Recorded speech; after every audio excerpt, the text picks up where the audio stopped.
Hey there, sports fans. Today we're diving into a hot topic that's got the football world buzzing.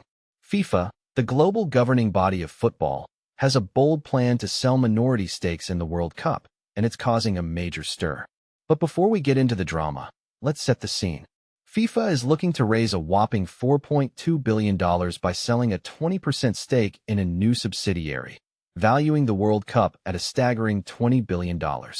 This move is all about boosting their commercial and event operations, and it's a big deal because it's a significant shift for an organization that's traditionally been a nonprofit. FIFA's member associations are being offered a sweet deal, $20 million in funding up front and increasing annual funds until 2038. But here's the catch. The plan needs to be approved by a majority vote from these members. Now, here's where things get interesting. UEFA, the governing body for European football, was blindsided by this proposal. They had no idea this was coming, and they're not happy about it. UEFA is calling for an emergency meeting to discuss the situation, and they're even considering a boycott of FIFA events, including the World Cup. This is a huge deal because it shows the level of tension and disagreement within the football community. Personally, I think this is a fascinating power play. FIFA is trying to monetize the World Cup, which has always been a sacred event for football fans. It's like selling a piece of football's soul to the highest bidder. But what makes this really interesting is the potential involvement of Gianni Infantino, FIFA's president. Sources suggest he might have a role in the new company after his term ends, which raises questions about conflicts of interest. In my opinion, the backlash from UEFA and other governing bodies is understandable. They feel left out of the decision-making process, and there's a lack of transparency about who will benefit financially. This isn't just about money. It's about the integrity of the sport.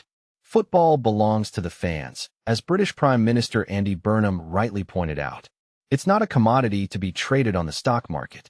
What many people don't realize is that this controversy goes beyond the World Cup. It's a reflection of the growing commercialization of sports. We're seeing more and more attempts to turn beloved sports into profit-making machines. This raises a deeper question. How far are we willing to go in selling out our passions for financial gain? A detail I find fascinating is the involvement of Thrive Capital, a fund with ties to the Kushner family. It makes you wonder about the influence of powerful individuals and their agendas.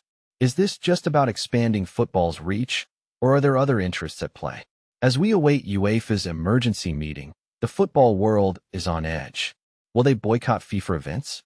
How will this impact the future of the World Cup? These are questions that will shape the sports landscape. From my perspective, this is a crucial moment for football governance, and it's a reminder that the beautiful game is not immune to the complexities of the business world. So what do you think about FIFA's plan? Is it a necessary evolution or a betrayal of football's values? Let me know in the comments below. Remember, this is a sport that belongs to the fans, and our voices matter. Stay tuned for more updates on this developing story, and let's keep the conversation going.